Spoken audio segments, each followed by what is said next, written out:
Hey, Steve. There he is. How are you, mate? I'm good. How are you doing? I'm doing very good. Nice to talk to you. I'm Yeah, you too. I'm liking the hat. I've seen you in that hat quite a few times, I think. Or have you got a lot of hats? Oh yeah, I've got a full collection of them somewhere. For it's really cold today. It hasn't stopped raining all day. Wow, Downpour. the beautiful British Isles, right? Okay, yeah, it's the same weather all year round. Yeah. I always tell I'm in Montreal, but I always tell people here that in the UK, if you don't like the weather, just wait 10 minutes. Yeah, it's bipolar. Yeah. So how's everything been with you?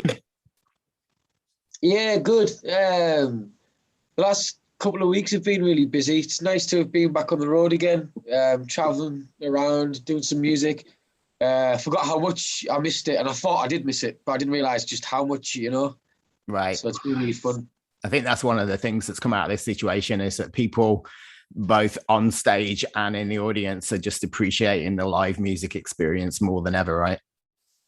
That's right. Yeah, I think it must have been in some, especially small venues.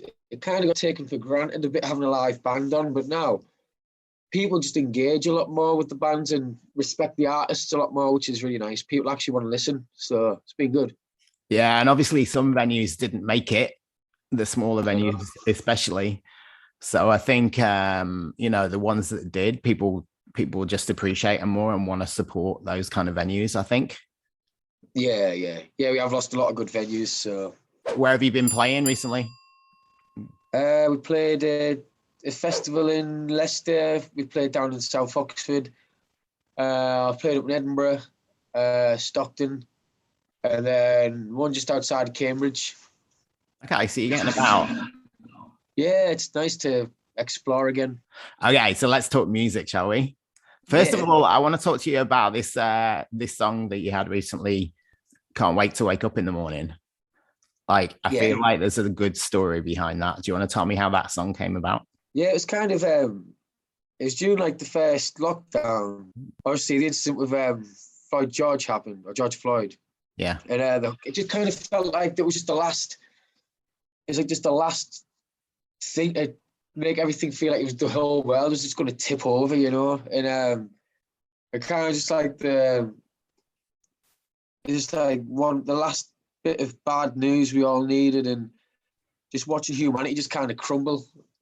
Every day getting worse. Things across the world, things like the fires the bushfires were coming to an end, but still raging in Australia. Oh, there's so many things going on, and you know what I mean. Like this BLM demonstration, and it was really sweet because the police did not interfere at all. So the Cambridgeshire police are really sweet. They didn't come anywhere near the protest. Well, it wasn't really a protest. It was just it was more like an information gathering, really, like to find out, like hearing first time, like the abuse people get, and it was just shocking.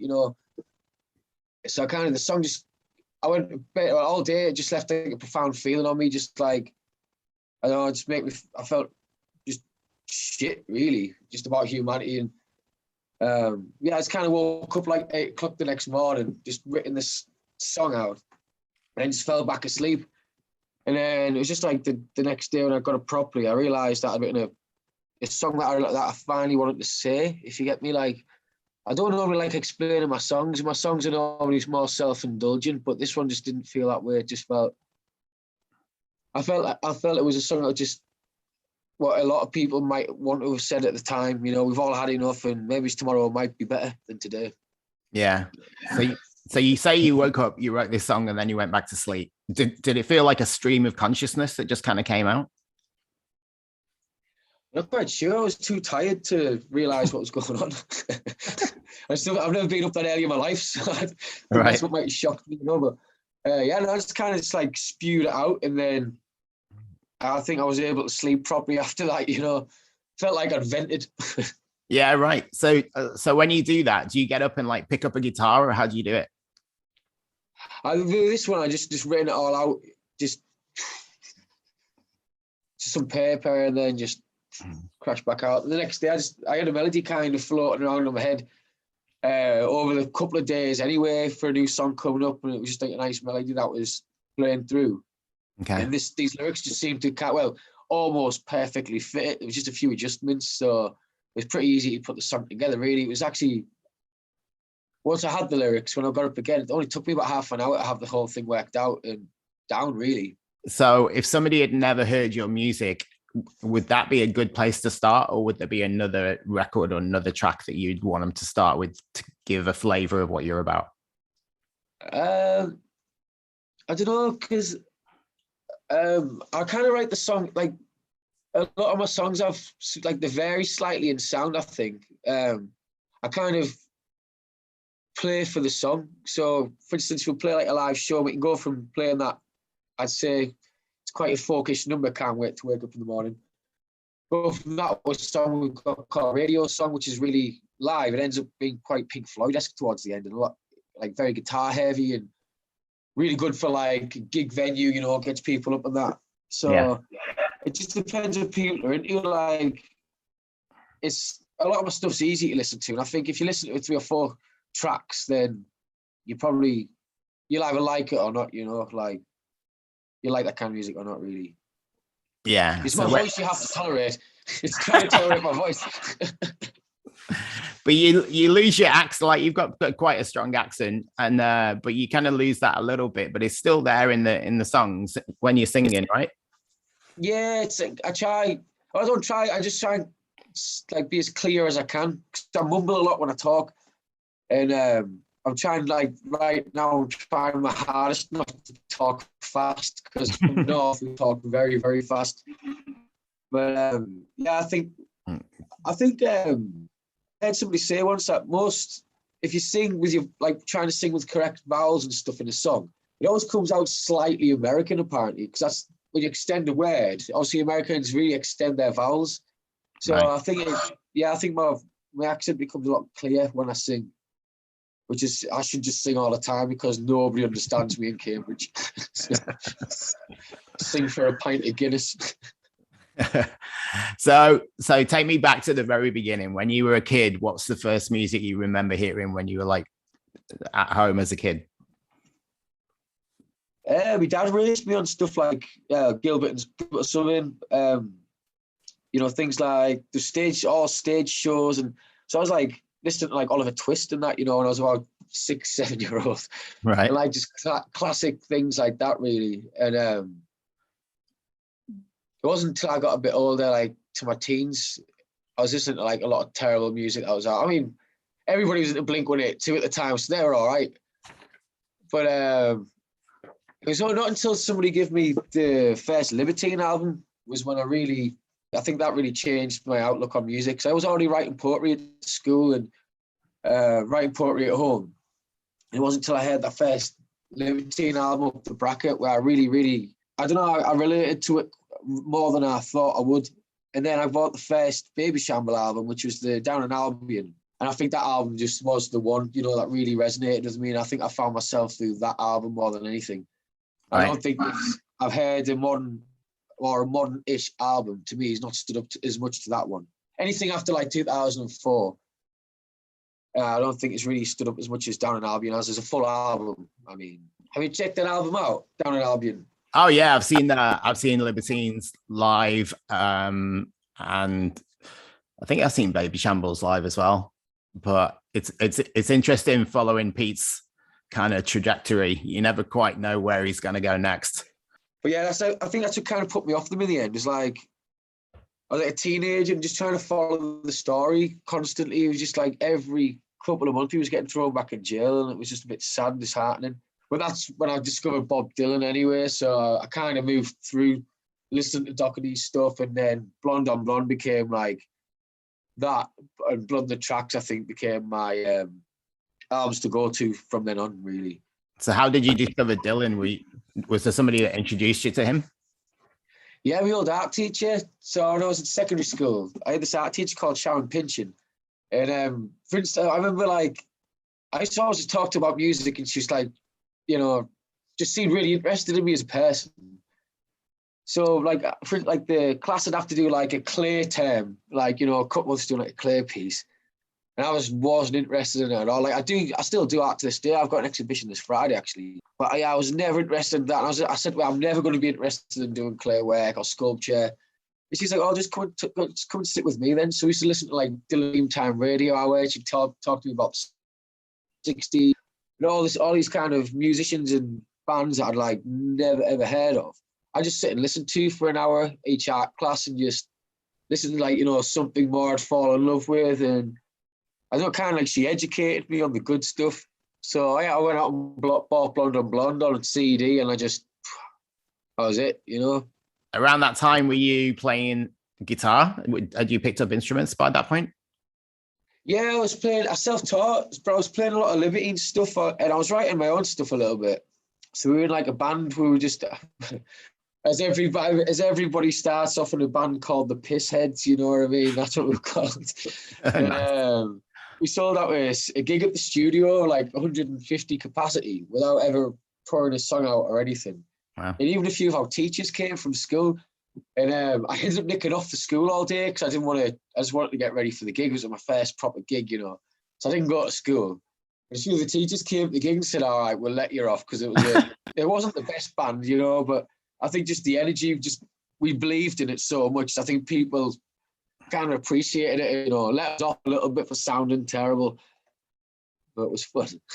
Yeah, well, that sounds like you weren't scared at an early age of like performing in front of people, even though you were just starting out, right? So yeah, I mean, the stage never really bothered me. When I was a kid, I used to sing, again, Oliver Twist. I played the Artful Dodger once when I was about 9-year-old. I think his character kind of stuck with me a lot of my life since then, you know, like I used to be a really quiet kid until I did that. So right. I think his character kind of rubbed off on me for the rest of my life from the age of like 8 or 9.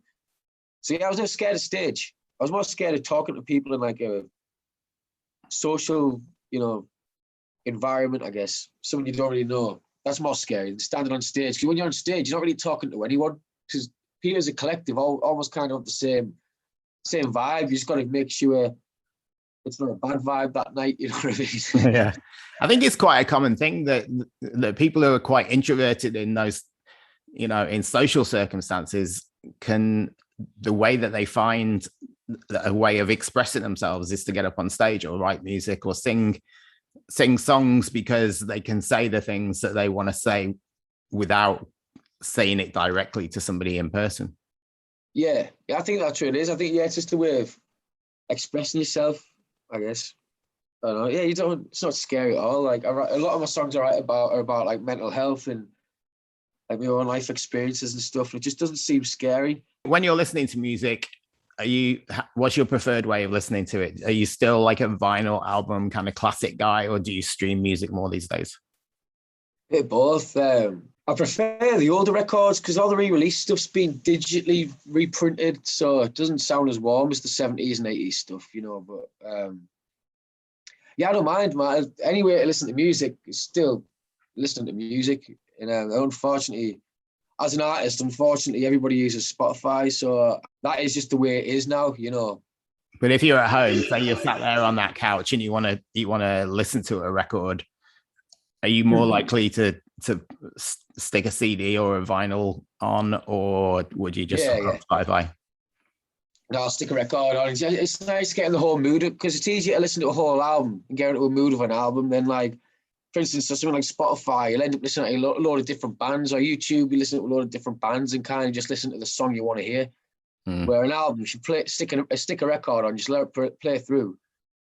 You get to hear the whole thing, you know, which is the whole piece of work itself, the whole piece of art itself. It's nice to get in the mindset of it. And by the end of it, you end up realizing the song, like every time you listen to a record you're not listening to a long time, there's always a song you like the least. It ends up becoming one of your favorite ones in the end.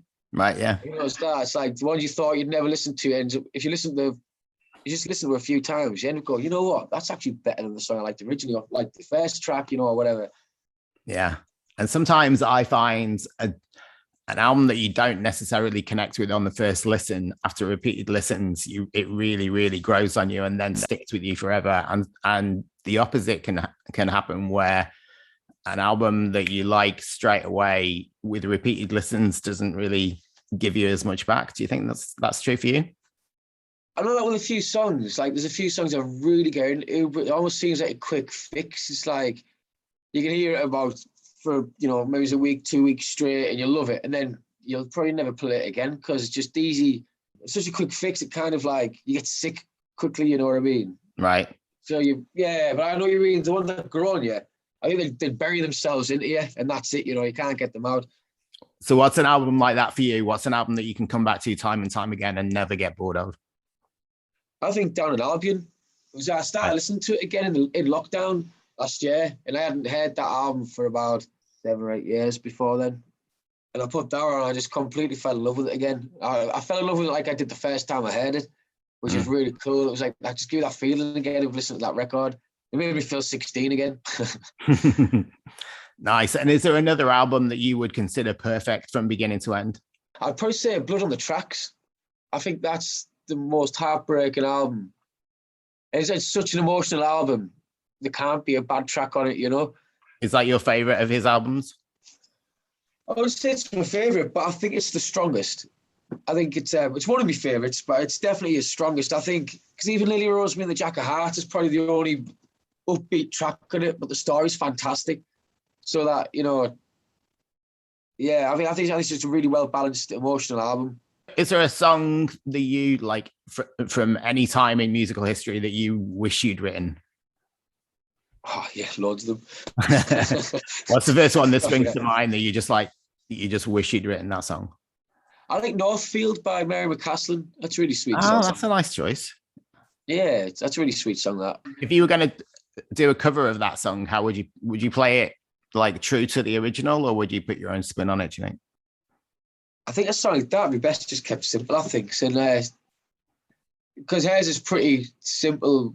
I think, I'd probably just do it with an acoustic guitar, maybe somebody with a bouzouki or something. But I wouldn't overcomplicate a song like that. It doesn't need it, really. Yeah, and usually if people are doing cover versions, do you like it when people like are true to the original, or do you like people who change cover versions, or they change songs and put their own spin on it? Depends how well they do it. The greatest cover of all time for me, which everybody will agree, but I guess, would be All Along the Watchtower.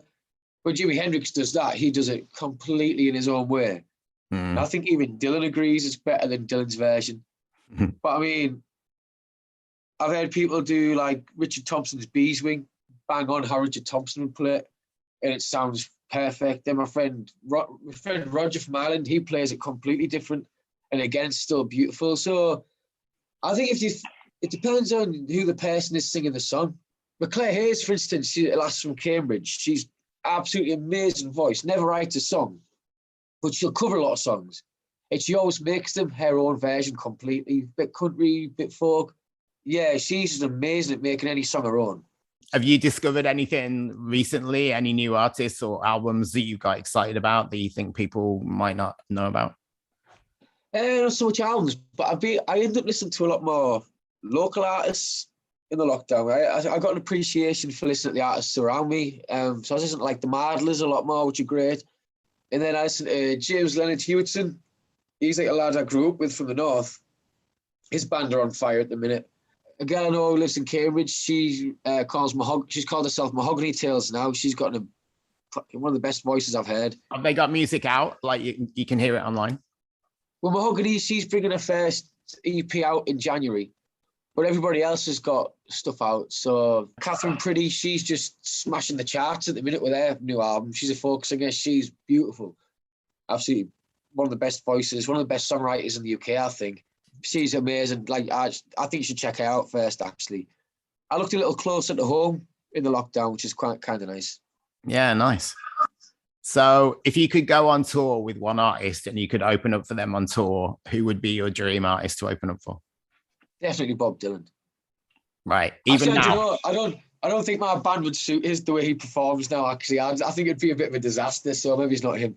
I'd probably think someone would be maybe somebody like the Libertines or Liam Gallagher. He seems to be doing well. Oh, yeah. Blossoms, their stage show is amazing. So yeah, anybody really. Just give me a kick. So what's next for you? Like, I know you've got your art exhibition coming up, which is pretty cool. Are you playing many more shows moving forward? On the same night as my art exhibition, we're playing a headline show at the Portland Arms in Cambridge. So I'll be shooting off from the art exhibition at about 8:30. Then we're playing the Portland Arms which is in Cambridge. Then we're going to go and do some recording. So I think we're going to put an EP together. Or maybe it's a new album. Just depends how much we get recorded, really. Yeah. So hopefully that'll be out. Well, it's a bit late to put out this year now. So it'll probably be out early next year if we get anything done. Nice. Okay. Well, I wish you all the best. Thanks for spending some time chatting with me. It's been a really cool conversation. Thanks, man. Cheers, Steve. Bye for now. Bye-bye.